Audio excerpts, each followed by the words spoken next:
Қазір мен сіздерге запақ көйлекті көрсетемін. Етегі двухшовный. Мінекей, о запақ көйлегіміз мынандай болады.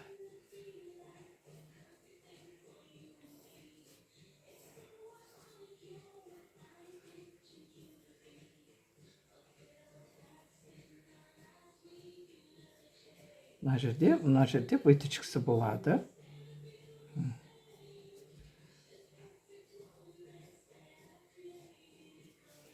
Етегі мынандай двухшовный болып келеді. Қатты кең қылсаңыз да болады, трапеция қылса да болады. Жеңін бүйтіп алып, міне резинка салсаңыз да болады. Бұның мына жері алды ашылмайды ешқандай.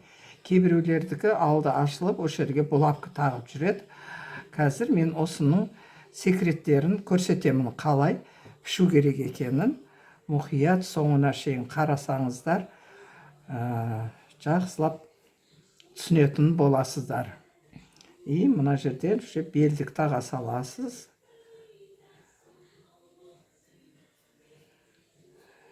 Міне осындай фасонды көйлек.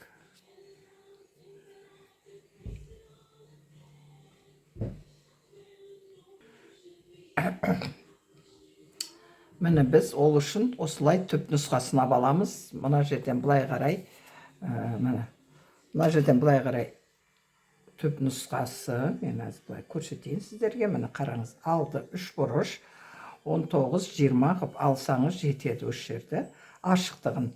Міне осы түп нұсқаны мен сіздерге онлайн сабағымда үйретемін. Осындай дайын манекен жасап, лекал жасап аласыздар. Жасағаннан кейін, мына көкірек тұсынан выточка аламыз. Мына жақтан да аламыз, бір 14 сантиметрдей болса болды. Осы тұстан тағы да сызып аламыз. Былай қарай. Выточканың орнына, осы екеуінің ортасына қарай. Мінекей, қазір біз бірінші мынау осы жерді 1-1 сантиметрден тігіп тастаймыз. Мен әзір бұл жерде скотч жабыстырып қоямын. Міне. Көрсеңіз, мен жер тағы ашылды. Енді мына шетте кесеміз, қайшыманан кесіп алып, бұл жақты да, міне, мынау тігісіменен, мына тігісі екеуін қойып, бұлай, бұны да скотчтап аламыз.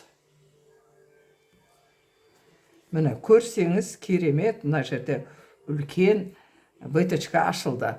Бұл выточканы кейін біз выточка сияқты тіге салуға болады. Міне, мынандай қып выточка тігіп, болмаса осы жерден 2 выточка салсаңыз да болады. Мынандай 2 выточка да салып істеуге болады. Осылай. Бұл өте әдемі болып көрінеді. Мінекей, енді біз осыны осылай пішіп аламыз.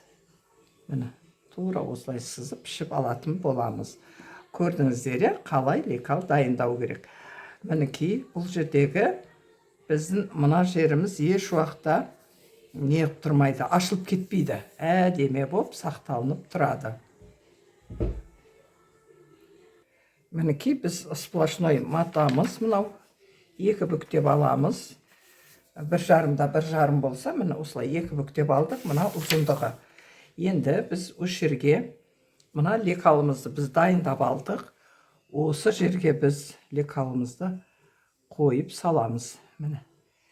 Тек мына жерден түзу қойып салыңыздар, қыздар.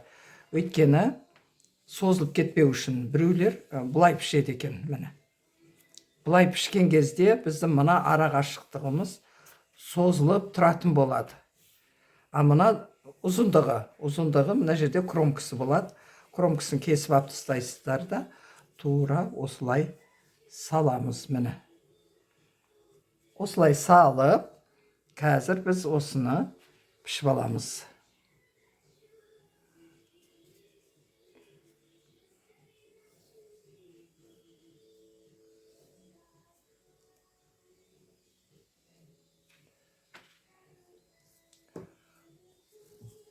Қазір жуандау немен пішпесем.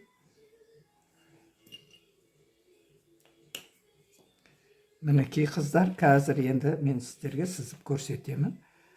Міне осылай сплошной.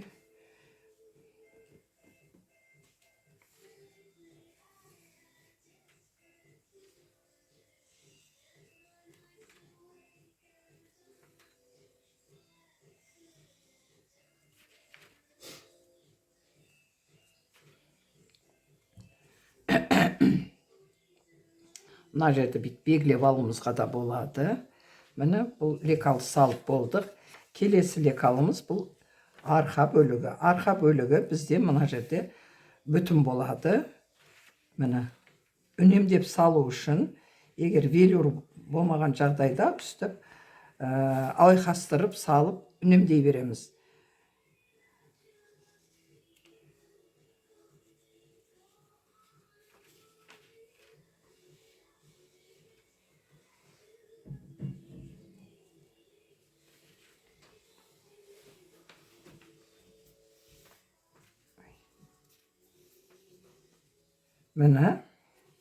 Мына жерде де бізде выточкасы болады, қыздар. Міне арқасында да выточка болу керек. Мына жерде бізде уже запасыман алғанбыз. Запасыман мына жерде де көрініп тұр. Мен әзір бұлай сызып қояйын, сіздерге белгі беріп баратын. Обязательно мынандай белгі тұру керек, +3 деген. Шатысып кетпеңіздер. Бұны қойған дұрыс 3 плюс. Осы +3 мына выточка. Осы жер тіккен кезде белі тура қалады. Міне көрсеңіздер осы. Міне. Біз сонда мына жерден или складка, или выточка істеуімізге болады. Бүйтіп міне. И мына жақтан да істейміз. Екі выточка істесеңіздер, өте әдемі болып көрініп тұратын болады. Міне мынандай фасонман. Міне екі выточка, мына жері. Сонда бізді мына жеріміз ешқандай ашылмайды. Өте әдемі болып тұрады. Міне үнемдеп біз кеудесін салып алдық. Енді біз етегін саламыз. Көйлектің етек жағын салатын боламыз. Міне қыздар, бірінші юбкасын алып аламыз. Бұлай сызып. Міне. Екінші юбкасын бұлай қойып аламыз нерге. Міне лекалымызды қойып сызып алдық. Енді бізге жең керек. Жеңді біз қазір осы маңайдан шығаратын боламыз. Енді бұл жерде жеңі қысқа шығайын деп тұр. Ол үшін жеңді мына жерден алып аламыз. Тігіс түсейін деп тұр. Ол да бола береді тігіс түсіруге де. Міне 14-ті аламыз. Не жерден бүйтіп 14 сантиметрімізді алып, осы жерден көрдіңіз бе, бұлай шығаруға болады. Міне, бір жең шықты. Бұл бізде жеңіміз 30 сантиметр болды. Тура осыны мына шеткеде алып аламыз. Міне, осы жерден салып аламыз бүйтіп.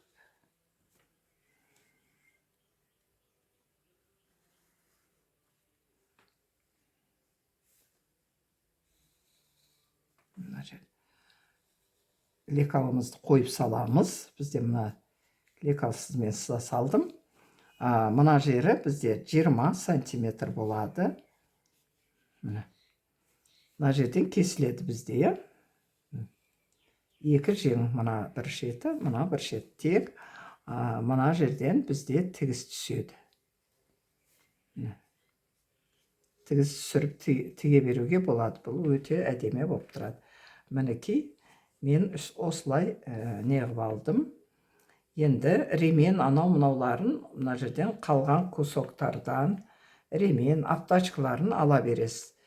Міне көргеніңіз деп осы 2 метр матадан шықты. 57 сантиметр. Мына жері бізде 67 сантиметр болды. Мыналар 43-44 сантиметр. Даже екіде 2-де 10-нан шығып тұр. 2 метр 10 сантиметр. Осы матамыз, міне.